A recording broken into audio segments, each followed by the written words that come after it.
I grew up in the 80s, and for me, like that aqua colorway, like when it was introduced, like that was the first shoe I can personally remember where like I really fell in love with footwear, because that was so stunning and it was so different and it was so unreachable, because we just, like, my parents just said no, like we're not willing to afford that kind of money, like for you. Es gibt natürlich eine hohe emotionale Bindung zur ZX-Serie gegenüber anderen Serien. Erstmal bin ich als Teenager in meiner Wahrnehmung als erstes damit groß geworden. Die ZX-Serie ist auch die Mutter- und Vaterfigur für die darauffolgende Adidas Equipment Series, die mich dann tatsächlich Anfang der 90er auch in den 2000ern geprägt hat. Und ohne die ZX-Serie würde es wahrscheinlich die Equipment-Series, die Weiterentwicklung quasi, heutzutage nicht geben. The idea of ZX was also to make it evolving and trying to make it better, And I go back to a quote to Adidas. Adidas always said, you can always do something better. And that's the thing. That's for me what was meant to be ZX starting in 89, try to make the shoes even better.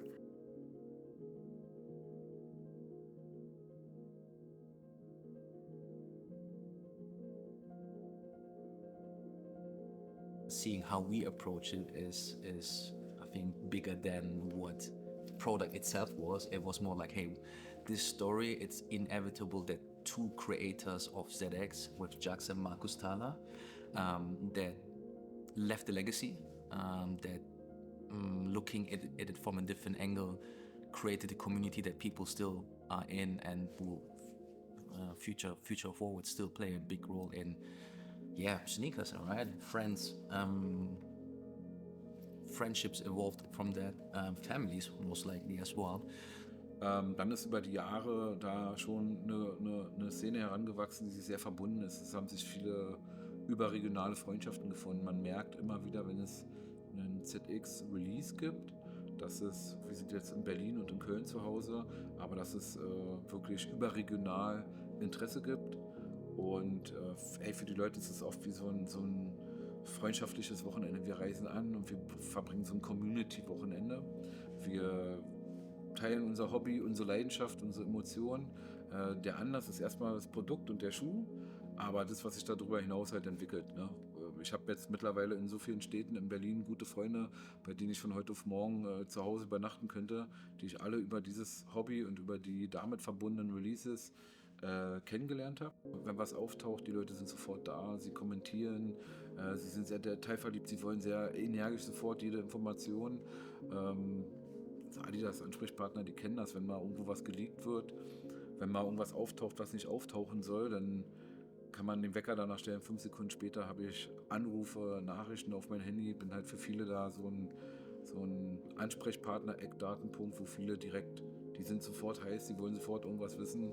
Im schlimmsten Fall will ich gerade den Sonntag kurz meine Ruhe haben und das Handy steht nicht still. Ja, das ist, wenn da was Neues kommt, sind die Leute, die sind richtig heiß so. Ja. When you come with an innovation, you need to make a break. You need to make a kind of statement. You need to be a little bit, not a little bit, but you need to be disruptive. At the same time, it gives you fun, Because when you look at the end result, you can say, hey, no, it's not so bad. So you had the idea with like the stitch and turn construction. Yeah. And with Markus, you had like the best partner to also put it into action. I would say Markus was probably the guy who took all the French guys with him. And he took us to his garden here in Herzog. He really was the guy welcoming us here in Herzog, And this is, I would say, the human side. But the other side was, for me, he was the engineer. He knew everything about shoemaking.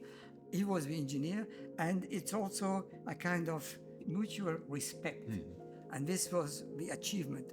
And that's the reason why probably the guys asked Markus and myself, because each had his own knowledge area. One was craftsmanship, the other one was maybe creation, and the whole fusion, which ended up to what we did with the AZX 8000.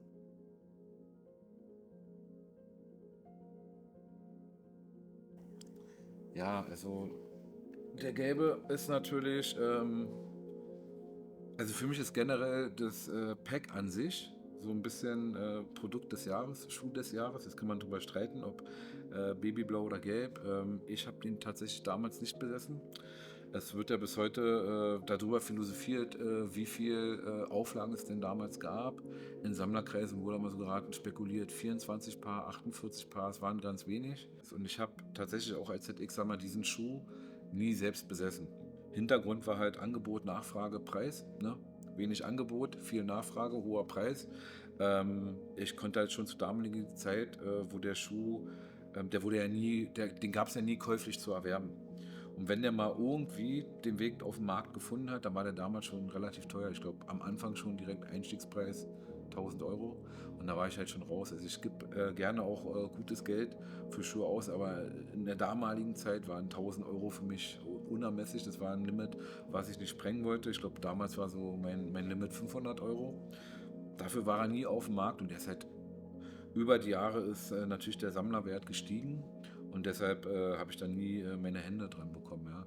Das ist halt, das geht ganz vielen da draußen so, egal ob jung oder alt, egal ob eine Generation vor mir oder jetzt die Kids nach mir, für uns alle ist das immer so ein Mythos.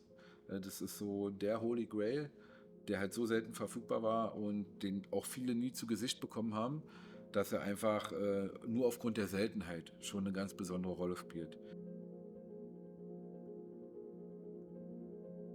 For me personally, starting working on this project of bringing back the yellow shoe, one of the key moments was like trying to figure out any information to get like anything about the shoe and figuring out there's nothing about the shoe. Like I look into our systems, like if you go into the article number, you don't find anything, you don't find any colorways, you don't find any materials, you don't find anything about it because the shoe kind of like officially never existed. I can tell you that Markus and myself, we did the show. It was like a kind of secret thing, you know. So I was doing the scribbles on paper, and we were discussing how we can we do this, can we do? So Markus went to the sample shop, trying to do some pieces, sewing. So it was more or less you had two guys working in that corner, you know, and trying to do what you think the best visual craftsmanship object.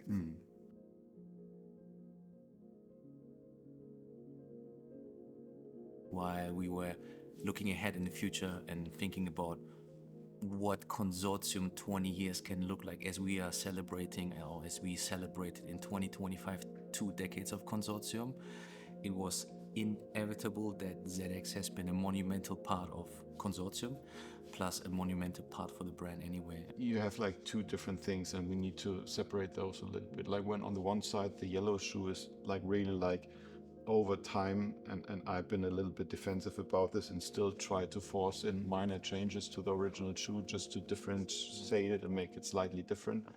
Like the task at the end was just like hit like a one-to-one and just reproduce something as close as possible. So I think that's on the one side where we went through like different stages of crawling, like step by step as close as possible like to the original shoe, and that goes into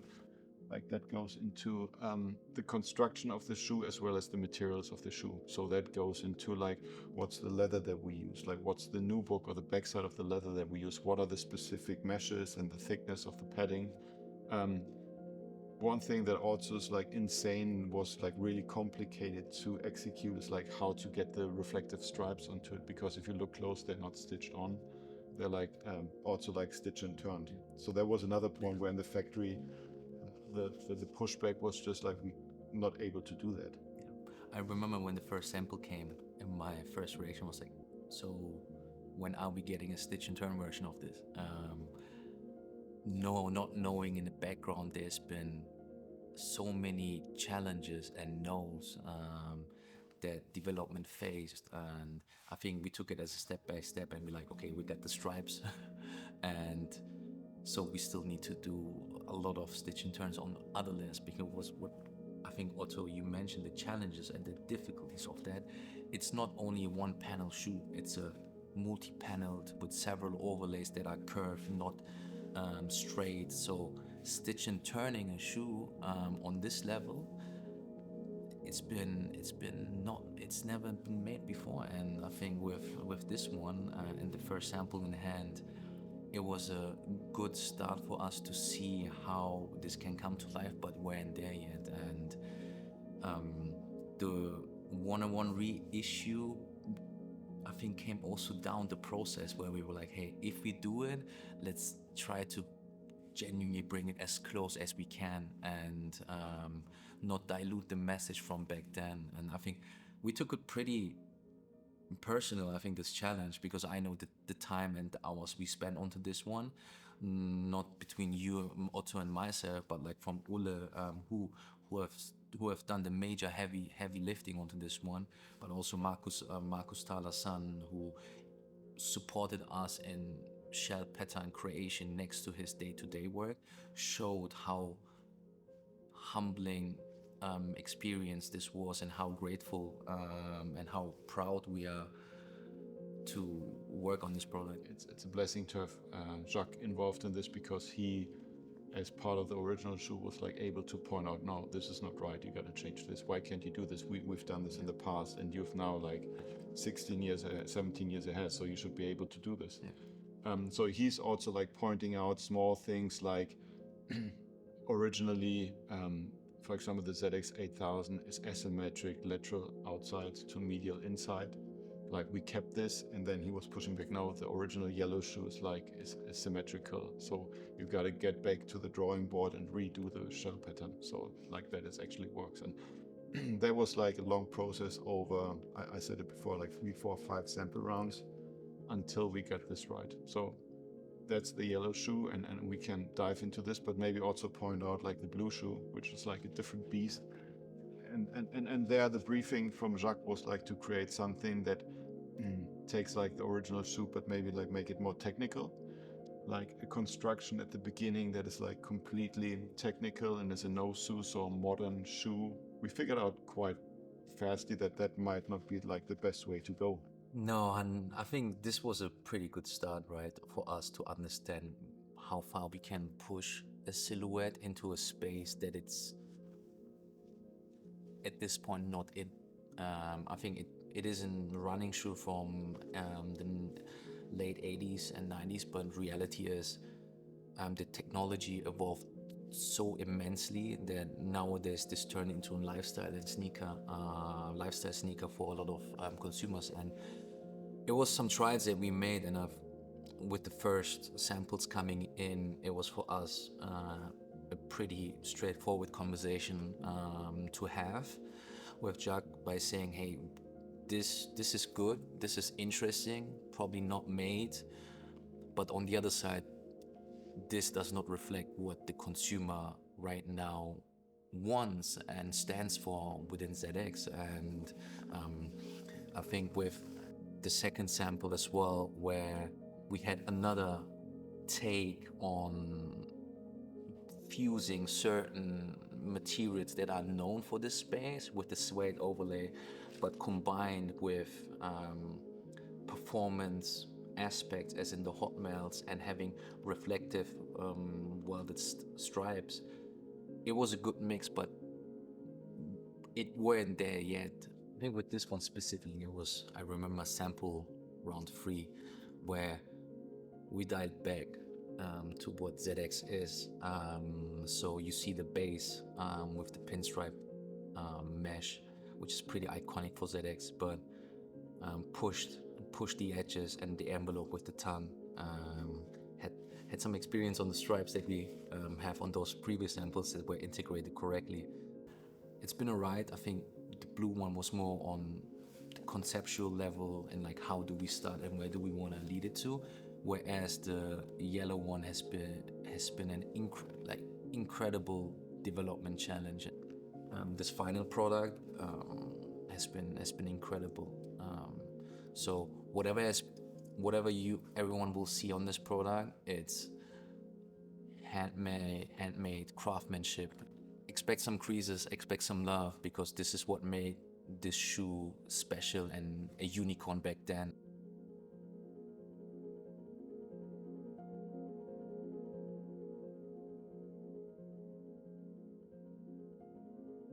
bringing back the yellow shoe, I think it was, for me, it was a great idea because I think it's a kind of homage we want to give to Markus' work.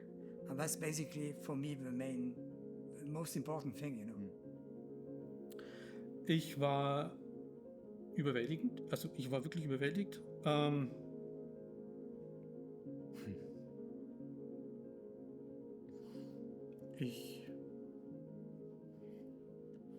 soll ich jetzt sagen?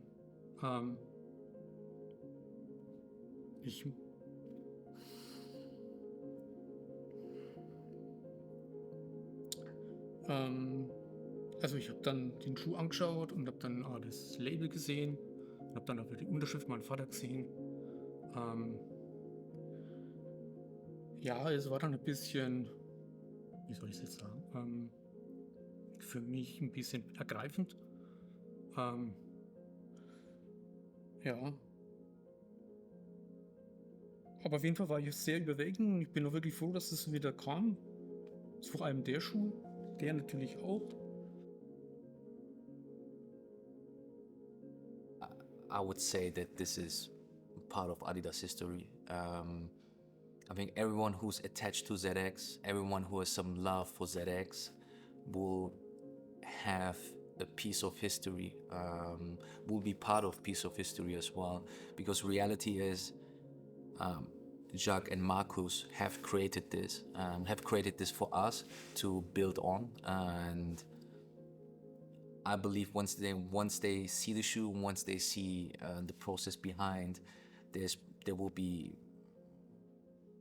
an incredible excitement, an incredible joy to not only be part of the whole rollout, be part of the activation and see the behind the scenes, but most importantly, having it accessible. And I think that's been always big for me, to create something that is accessible, to bring back a story that is that can live on forever, or that can be also told.